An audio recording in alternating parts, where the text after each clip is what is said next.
ಕಾಂಗ್ರೆಸ್ ಸರ್ಕಾರ ಧಿಕ್ಕಾರ ಧಿಕ್ಕಾರ ಧಿಕ್ಕಾರ ಕಾಂಗ್ರೆಸ್ ಸರ್ಕಾರ ಧಿಕ್ಕಾರ ಧಿಕ್ಕಾರ ಧಿಕ್ಕಾರ ಕಾಂಗ್ರೆಸ್ ಸರ್ಕಾರ ಧಿಕ್ಕಾರ ಕೃಷ್ಣ ಬೈರೇಗೌಡರಿಗೆ ಸಿದ್ದರಾಮಯ್ಯನಿಗೆ ಡಿ.ಕೆ. ಶಿವಕುಮಾರಿಗೆ ಬಡವರ ವಿರೋಧಿ ಸರ್ಕಾರಕ್ಕೆ ಬಡವರ ವಿರೋಧಿ ಸರ್ಕಾರಕ್ಕೆ ये अप्लाई करने का सर बोला तो क्या क्या पूछती तुम्हें रजिस्टर ऑफिस में गए तो ये चुपके ऐसा उठा के दे डालती तुम ना ये हाँ तो कैसा पड़ोगे फेंकी ये भी गवर्नमेंट का ना गवर्नमेंट की प्रॉपर्टी नहीं है सब ये तो गवर्नमेंट का ना ऐसा ऐसा फजीती कर को कर दिया था सोचा कांग्रेस की गवर्नमेंट तुम्हें बोलती है तुम्हें हमें सेक्युलर कहाँ जी सेक्युलर तुम्हें हाँ ये पूरे घर फोड़ को बेघर कर को हमारे माँ बहना को रोड पे लाको छोड़ डाली ना तुम्हें ये सेक्युलर का है ಪುಟ್ಟ ನಾನು ನೋಡ್ತಾ ಇದ್ದೀನಿ ಭಿಕ್ಷೆ ಬೇಡೋ ಜನಾರಿ ನೂರಾರು ಮನೆಗೆ ಹೋಗಿ ಭಿಕ್ಷೆ ಬೇಡಿ ಬಂದಿರೋರ್ರಿ ನೂರಾರು ಮನೆ ಅನ್ನ ತಿಂದು ಹೊಟ್ಟೆ ಹೊಡೆದಿ 2 ಲಕ್ಷ 5 ಲಕ್ಷ ಮಾಡಿ ಮನೆ ಮಾಡಿದಾರ್ರಿ ಅವ್ರ ಮನೆ ಹೊಡೆದಿದ್ದೀರಾ ನೀವು ಚೆನ್ನಾಗಿರ್ತೀರಾ ನಿಮ್ಮ 7 ಪೀಳಿಗೆ ಶಾಪ ತಟ್ಟುತ್ತೆ ಗೊತ್ತಾಯ್ತಾ ನಿಮ್ಗೆ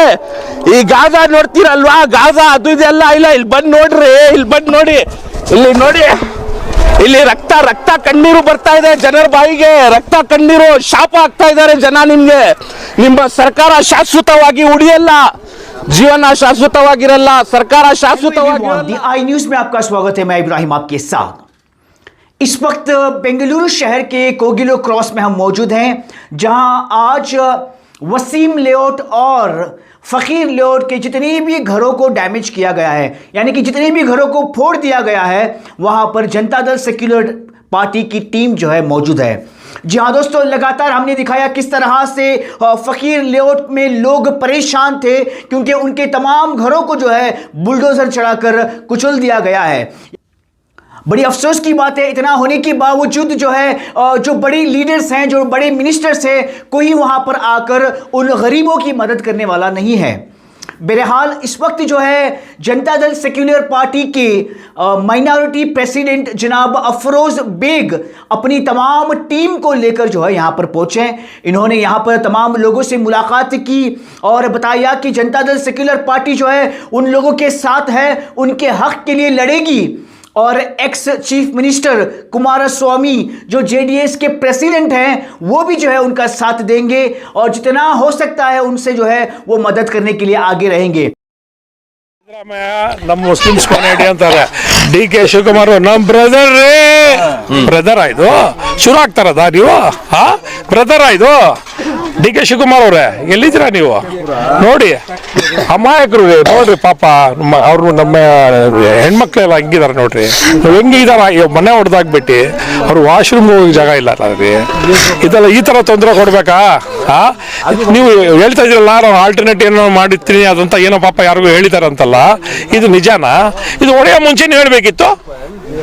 ಬಂದ್ಬಿಟ್ಟು ಒಂದು ಮೀಟಿಂಗ್ ಮಾಡಿಬಿಟ್ಟು ಎಲ್ಲರಿಗೂ ನೋಡಿಪ್ಪ ಇದು ಮಾಡಿರೋದು ರಾಂಗು ಇಲ್ಲಿ ಬೇಡ ನಿಮ್ಗೆ ಆಲ್ಟರ್ನೇಟ್ ಹೋಗ್ಬಿಟ್ಟು ದಯವಿಟ್ಟು ನೀವು ಹೋಗ್ಬಿಟ್ಟು ಬೇರೆ ಕಡೆ ಹೋಗ್ಬಿಟ್ಟು ಅಂತ ನೀವು ಹೇಳ್ಬೇಕಿತ್ತು ಏಕಾಏಕಿ ರಾತ್ರಿ ಬಂದ್ಬಿಟ್ಟು ಇಲ್ಲಿ ನುಗ್ಬಿಟ್ಟು ಮನೇಲಿ ನುಗ್ಬಿಟ್ಟು ಬುಲ್ಡೋಸರ್ ತಗೊಂಡು ಹೊಡೆದಿದ್ದೀರಾ ಹೊಡೆದ್ಬಿಟ್ಟು ಇವಾಗೆಲ್ಲ ಏನೋ ಹೇಳ್ತೀರಾ ನೀವು ಕತೆ ಕಟ್ತಾ ಇದ್ದೀರಾ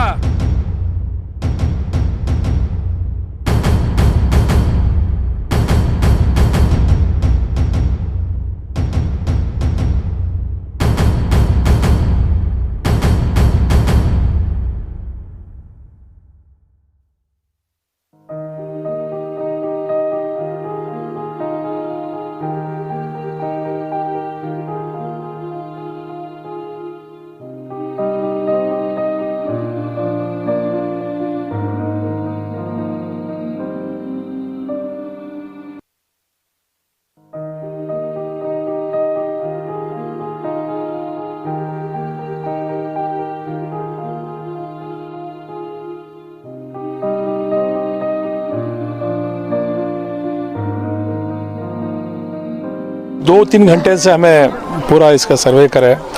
पूरे घराम को जाको हमारे जो इधर भाया भाना जितने भी हमारे यहाँ बेघर हो कोई उनसे मिले उनकी हालत देख लगो हम आवाज़ नहीं निकल रही है बात करने नहीं हो रहा हमने ये तकलीफ देना क्या कांग्रेस की गवर्नमेंट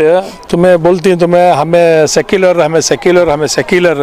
कहाँ जी सेक्युलर तुम्हें हाँ ये पूरे घर फोड़ को बेघर कर को हमारे माँ बहना को रोड पर लाको छोड़ डाली ना तुम्हें ये सेक्युलर का है हाँ पूरे बोलो ना हमारे जो इनके जो बच्चे 2 मिनट पहले गिरे आदमी 2 मिनट पहले गिरा ऐसा फोड़ को पूरा ये बोले ना ऐसा खबरस्तान हमें वो फिलिस्तीन गाजा गति है यहाँ ज़रा वीडियो तुम्हें देखो गाजा बना को छोड़ डाली वहाँ बामा से फोड़े यहाँ ले ला को बुलडोजर से फोड़े यहाँ हाँ कौन यहाँ भी इन्हों यहाँ ही ना इसराइल इन्हों भी इसराइल से पत्थर ही छीनो ऐसा काम करते सो ये तुम्हें अगर नोटिस देना था ना भी नोटिस दे को तुम्हें को तुम्हें लीडर बड़े बड़े लीडर थे ना तुम्हें फ़कीर लेवट के तो कौन भी नहीं उनके पूछने वाले कौन भी नहीं उनके गरीबों के पर ऐसा हमला करते सो बेघर कर डाले ना भी तुम्हें रोड के घर को छोड़ कोई पंप उनकी हालत दे तो पेट जल रहा हम ना जल्द से जल्द हमारी एक वार्निंग है उनको तुम्हें क्या है सो आने वाले दिनों में उनको हक जो है उनके घरान जो तोड़ को ही इसके बदले या क्या क्या करना तुम्हें करो नहीं करे इनके साथ हमें रोड को हमें प्रोटेस्ट करती हैं धरने देती हमें इनके साथ ही हमें ये सरकार को छोड़ने वाले नहीं है हमें इंशाल्लाह ये रिपोर्ट हमें कुमार राणा को भी देती है क्या इसके बारे में क्या कैसा क्या करना है इंशाल्लाह आने वाले दिन में JDS से हमें पूरे जन मीटिंग कर को क्या आगे करना पूरे हम यहाँ के आदमियों को भी ये करिए इंशाल्लाह कल ही इनसे एक मीटिंग कर को रूबरू बात कर को हमें एक्शन लेने वाले हैं इनके साथ हमें ही ಬಂದಿರೋ ಹುಡುಗಿರಿದ್ದಾರೆ ಪ್ರೆಗ್ನೆಂಟ್ ಲೇಡಿಗಳು ಇದ್ದಾರೆ ಎಲ್ಲರೂ ಅಟ್ಯಾಕ್ ಆಗಿರೋ ಜನರಿದ್ದಾರೆ ಇವ್ರಿಗೆ ನೀವು ಬನ್ನಿ ಧ್ವಂಸ ಮಾಡಿ ಹೋಗಿದ್ದೀರಾ ಧ್ವಂಸ ಮಾಡೋಕ್ಕಿಂತ ಮುಂಚೆ ಒಂದು ನ್ಯಾಯ ನೀತಿಯಿಂದ ನೋಟಿಸ್ ಕೊಟ್ಟು ಎಲ್ಲಾದ್ರೂ ಒಂದು ಚೌಟ್ರಿನೋ ಸ್ಕೂಲೋ ಶಾಲೆನೋ ವ್ಯವಸ್ಥೆ ಮಾಡಿ ಆಮೇಲೆ ಮಾಡಬೇಕಾಗಿತ್ತು ರೀ ನೀವು ಏಕಾಏಕಿ 4 ಗಂಟೆಗೆ ಬಂದ್ಬಿಟ್ಟು ಅರ್ಧ 6 ಗಂಟೆಗೆ ಬಂದು ನೀವು ಧ್ವಂಸ ಮಾಡಿದಿರಲ್ವಾ ಇಲ್ಲಿ ಏನಾದ್ರೂ ಸಾವು ಆದ್ರೆ ಆ ಹೆಣನ ನಾವು ಸುಟ್ಟಲ್ಲ ನಾವು ಮಣ್ಣು ಮಾಡಲ್ಲ ವಿಧಾನಸೌಧದ ಮುಂಭಾಗದಲ್ಲಿ ಆ ಹೆಣನ ತಗೊಂಡು ಬಂದು ಇಟ್ಟಿರ್ತೀವಿ ಏನಾದ್ರೂ ಒಂದು ಸಾವು ಆದ್ರೆ ಕರ್ನಾಟಕ ರಾಜ್ಯದ ಮುಖ್ಯಮಂತ್ರಿ ಸಿದ್ದರಾಮಯ್ಯ ಅವರೇ ಆಮೇಲೆ ಕ್ಷೇತ್ರದ ಮಂತ್ರಿ ಆಗಿರೋ ಕೃಷ್ಣ ಬೈರೇಗೌಡ್ರೆ ಅವರೇ ನೀವೇ ಇದಕ್ಕೆ ಕಾರಣ ಆಗಿರ್ತೀರಾ ಈ ಅಲ್ಪಸಂಖ್ಯಾತರು ಯಾರ್ಯಾರಿದ್ದಾರೆ ನಾಯಕರು ನಿಮ್ಮ ಪಕ್ಷದಲ್ಲಿ ಅವರೇ ಕಾರಣ ಆಗಿರ್ತಾರೆ ನಾವು ಆ ಹೆಣನ ಸುಟ್ಟಲ್ಲ ಮಣ್ಣು ಮಾಡಲ್ಲ ವಿಧಾನಸೌಧದ ಮುಂಭಾಗ ಚೌಕಟ್ಟಿನಲ್ಲಿ ತಗೊಂಡು ಬಂದು ನಿಲ್ಲಿಸ್ತೀವಿ ಆ ಹೆಣನ ನೀವು ನೋಡ್ತಾ ಇರ್ತೀರಾ ಇದು ಆಗ್ಲೇ ಇಂಟರ್ನ್ಯಾಷನಲ್ ಸುದ್ದಿ ಆಗಿದೆ ಇನ್ನೂ ಹೊಡೆದಾಡುತ್ತೆ ಈ ಸುದ್ದಿ ಆದಷ್ಟು ಬೇಗ ನಿಮ್ಗೆ ಅನ್ಸಿದ್ರೆ ಈ ಅಕ್ರಮ ಆಗಿದೆ ಅಂದ್ರೆ ದಯವಿಟ್ಟು ಅವ್ರಿಗೆ ಎಲ್ಲಾದ್ರೂ ಒಂದು ವ್ಯವಸ್ಥೆ ಮಾಡಿ ಒಂದ್ಗೆ ಸಣ್ಣ ಪುಟ್ಟ ಮನೆ ಮಾಡಿಬಿಟ್ಟು ಅಲ್ಲಿ ಅವ್ರಿಗೆ ಶಿಫ್ಟ್ ಮಾಡಿಬಿಟ್ಟು ಆಮೇಲೆ ನೀವು ಏನ್ ಮಾಡ್ತೀರಾ ಮಾಡ್ಕೊಳ್ಳಿ ನಮ್ಗೆ ಹಲ್ಕಟ್ ಕೆಲಸ ಮಾಡಿಲ್ಲ ರೀ ನಾವು ಜೀವನದಲ್ಲಿ ಎಷ್ಟೋ ಪ್ರೈವೇಟ್ ಕಂಪ್ನಿಗಳಿಗೆ 14 ಎಕರೆ ಜಾಗ ಬೇಕಾ ನಿಮ್ಗೆ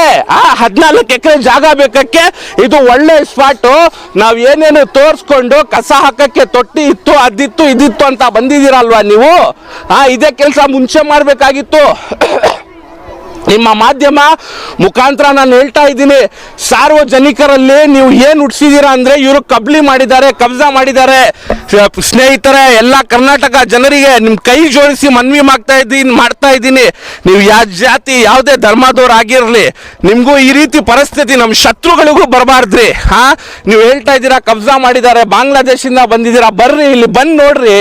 ಇಲ್ಲಿ ಫೀಲ್ಡ್ ಲೆವೆಲ್ನಲ್ಲಿ ನೋಡ್ಬಿಟ್ಟು ನೀವು ಹೇಳ್ಬೇಕ್ರಿ ನೀವು ಅವ್ರ ಆಧಾರ್ ಕಾರ್ಡ್ ನೋಡ್ರಿ ಅವರು ವೋಟರ್ ID ನೋಡ್ರಿ 3-4 ಸತಿ ವೋಟ್ ಹಾಕಿದಾರ್ರಿ ಎಲ್ಲಿಂದ ಬಂದಿದ್ದಾರೆ ಈ ಜನ ಎಲ್ಲಿಂದ ಬಂದಿದಾರ್ರಿ ದಯವಿಟ್ಟು ಮೋಸ ಆಗ್ಬೇಡ್ರಿ ಈ ಸಲ ನೀವು ಎಲ್ಲಾರು ಇವ್ರ ಪರವಾಗಿ ನಿಂತ್ಕೋಬೇಕ್ರಿ ಮುಸಲ್ಮಾನ್ ಅಂತ ಹೋಗ್ಬೇಡಿ ಮಾನವೀಯತೆ ದೃಷ್ಟಿಯಿಂದ ಬಂದು ದಯವಿಟ್ಟು ನೀವು ಕಾಪಾಡಬೇಕು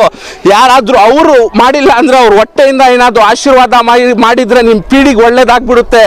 ದೇವ್ರು ಕಣ್ಣು ನೋಡ್ಬಿಟ್ರೆ ಸಾಕು ದಯವಿಟ್ಟು ಮುಸಲ್ಮಾನ್ ಇದಾರೆ ಇವ್ರಿಗಾಗ್ಲಿ ಒಳ್ಳೇದಾಗ್ಲಿ ಅಂತ ಮಾಡಕ್ ಹೋಗ್ಬೇಡ್ರಿ ನೋಡಿ ನಾನು ನಗಡ್ತಾ ಇದ್ದೀನಿ ನನ್ಗೆ ಧ್ವನಿ ಬರ್ತಾ ಇಲ್ಲ ಮಾತಾಡಕ್ ಬರ್ತಾ ಇಲ್ಲ ಕಣ್ಣೀರಲ್ಲ ರಕ್ತ ಬರ್ತಾ ಇದೆ ನನ್ನ ಕಣ್ಣೀರ್ ಜಾಗದಲ್ಲಿ ನೀವು ಫೇಸ್ಬುಕ್ ನಲ್ಲಿ ಅಲ್ಲಿ ಎಲ್ಲ ನೋಡ್ಕೊಂಡು ನೀವು ಹೇಳ್ತಾ ಇದ್ದೀರಾ ಒಳ್ಳೇದಾಗಿದೆ ಹಂಗಾಗಿದೆ ಅಂತ ದಯವಿಟ್ಟು ಆ ತರ ಪಾಪ ತಗೋಬೇಡಿ ಇವ್ರ ಕಷ್ಟ ನೋಡ್ರಿ ಊಟ ತಿನ್ನಕ್ಕೆ ಜಾಗ ಇಲ್ಲ ರೀ ವಾಶ್ರೂಮ್ ಹೋಗಕ್ಕೆ ಜಾಗ ಇಲ್ಲ ರೀ ಇವ್ರಿಗೆ ನೋಡ್ರಿ ಬಡವರು ಯಾವ ರೀತಿ ಬದುಕ್ತಾ ಇದ್ದಾರೆ ವಯಸ್ಸಾಗಿರೋರು ಆಗಿದ್ದಾರೆ ತಪ್ಪು ಮಾಡಿದಾರಲ್ವಾ ಹೀನಾಯವಾಗಿ ಹೊರಗಡೆ ತಳ್ಳಿ ಏನು ಈಗ ಡೆಮೊಲೇಷನ್ ಮಾಡಿದ್ದೀರಾ ಇದು ಯಾರ ಗಮನಕ್ಕೂ ತರದೆ ನೀವು ಡೆಮೊಲೇಷನ್ ಮಾಡಿದ್ದು ಮೊದಲನೇ ತಪ್ಪು ಮತ್ತೆ ಈಗ ಏನು ಸಿದ್ದರಾಮಯ್ಯನವ್ರಿಗೆ 136 ಸೀಟ್ ಕೊಟ್ಟು ಕೊಟ್ಟು ಜನ ಗೆಲ್ಸಿದ್ದಾರೆ. ಈಗ ನಮ್ಮ ಲೋಕಲ್ MLA ಅಂತ ಕೃಷ್ಣ ಬೈರೇಗೌಡರಿಗೆ ಅಧಿಕ ಮತದಿಂದ ಏನು ಗೆಲ್ಸಿದ್ದಾರೆ ಜನ. ನೀವು ಕೊಟ್ಟಿರುವಂಥ ಬಹುಮಾನ ಕೃಷ್ಣ ಬೈರೇಗೌಡ್ರೆ ಇದು ತುಂಬ ಆಗಿದೆ, ಜನಕ್ಕೆ ಭಾಳ ಅನ್ಯಾಯ ಮಾಡಿದ್ದಾರೆ. ನಿಮ್ಮ ಕ್ಷೇತ್ರದಲ್ಲಿ ನೀವು MLA ಆಗಿ ಒಬ್ಬ ಕಂದಾಯ ಸಚಿವರಾಗಿ ನೀವು ಗಮನಕ್ಕೆ ಇದು ಬರ್ದೇನೆ ನೀವು ನಡೆದಿರಲ್ಲ, ನಿಮ್ಮ ಗಮನಕ್ಕೆ ಬಂದು ನಡೆದಿರ್ತದೆ. ಇದನ್ನು ನೀವು ಏನು ಮಾಡಿಸಿದಿರೋ ಇದಕ್ಕೆ ಜನಗಳಿಗೆ ನೀವು ಇಲ್ಲೇ ಇದೇ ಜಾಗದಲ್ಲಿ ನೀವು ಪರಿಹಾರ ಕೊಡಬೇಕು. ಮತ್ತು ನಾನು ಕೇಳ್ಕೊಳ್ಳೋದೇನೆಂದ್ರೆ ಮುಖ್ಯಮಂತ್ರಿಗಳಿಗೆ ನಿಮ್ಮ ಸರ್ಕಾರ ಉಳಿಬೇಕು, ನಿಮ್ಮ ಸರ್ಕಾರ ನಡಿಬೇಕು ಅಂದರೆ ಇವತ್ತು 4,000 5,000 ಜನ ಮತ್ತು ಇಲ್ಲಿ 600 ಮನೆಗಳನ್ನ ಏನು ನೀವು ಧ್ವಂಸ ಮಾಡಿದ್ದೀರಾ, ಇದೇ ಜಾಗದಲ್ಲಿ ಅವ್ರಿಗೆ ಈಗ ನೆಲೆ ಮಾಡಿಕೊಟ್ಟು ಮತ್ತು ಅವ್ರು ಬದುಕಕ್ಕೆ ವಾಸ ಮಾಡಿಕೊಟ್ಟು ಅವ್ರಿಗೆ ನೀರು ಲೈಟ್ ವ್ಯವಸ್ಥೆ ಮಾಡಿಕೊಟ್ಟು ನಿಮ್ಮ ಸರ್ಕಾರಕ್ಕೆ ಒಂದು ಗಂಟೆ ಬರೋ ಥರ ನಡ್ಕೋಬೇಕು. ಮುಖ್ಯಮಂತ್ರಿಗಳು ಇದನ್ನು ತಾವೇ ಖುದ್ದಾಗೆ ಈಗ ಸ್ಟೆಪ್ ತಗೋಬೇಕು. ಈಗ ಮತ್ತು ನಮ್ಮ ಏನು ಜಮೀರ್ ಅಹಮದ್ ಅವ್ರು ಇದ್ದಾರೆ, ಯಾರು ನಮ್ಮ ಒತ್ತ ಸಚಿವಾಲಯರು ಏನಿದ್ದಾರೆ, ಇದನ್ನು ನೀವು ಬಂದು ಖುದ್ದಾಗೆ ಗಮನಿಸಿ ಜನಗಳಿಗೆ ಇದೇ ಜಾಗದಲ್ಲಿ ಅವ್ರು ವಾಸ ಮಾಡೋಕ್ಕೆ ಅವಕಾಶ ಮಾಡಿಕೊಡ್ಬೇಕು. ಮತ್ತು ಮಾನ್ಯ ಮುಖ್ಯಮಂತ್ರಿ ಉಪಮುಖ್ಯಮಂತ್ರಿಗಳು DK ಶಿವಕುಮಾರ್ ಅವ್ರು ಏನು ಹೇಳ್ತಾರೆ, ನಮ್ಮ ಬಂಧುಗಳು ನಮ್ಮ ಇದು ಅಂತ ಏನು ಹೇಳ್ತೀರಾ, ಇದನ್ನು ದಯವಿಟ್ಟು ಬಂದು ನೀವು ಪರಿಶೀಲನೆ ಮಾಡಿ ಇದಕ್ಕೆ ಅವ್ರಿಗೆ ಇರೋಕ್ಕೆ ಇಲ್ಲಿ ವ್ಯವಸ್ಥೆ ಇಲ್ಲೇ ಮಾಡಿಕೊಡ್ಬೇಕು. ಅವ್ರಿಗೆ ಬೇರೆ ಜಾಗದ ವ್ಯವಸ್ಥೆ ಬೇಡ. ಅವರು ಆಧಾರ್ ಕಾರ್ಡು ಇಲ್ಲೇ ಇದೆ, ವೋಟರ್ ID ಇಲ್ಲೇ ಇದೆ, ಜನ ಮಕ್ಕಳುಗಳೆಲ್ಲ ಇಲ್ಲೇ ಅಕ್ಕಪಕ್ಕದಲ್ಲಿ ಓದ್ತಾ ಇದ್ದಾರೆ ಮತ್ತು ಅಕ್ಕಪಕ್ಕದಲ್ಲೆಲ್ಲ ಕೆಲವು ಜನ ಕೆಲಸ ಮಾಡ್ತಾ ಇದ್ದಾರೆ.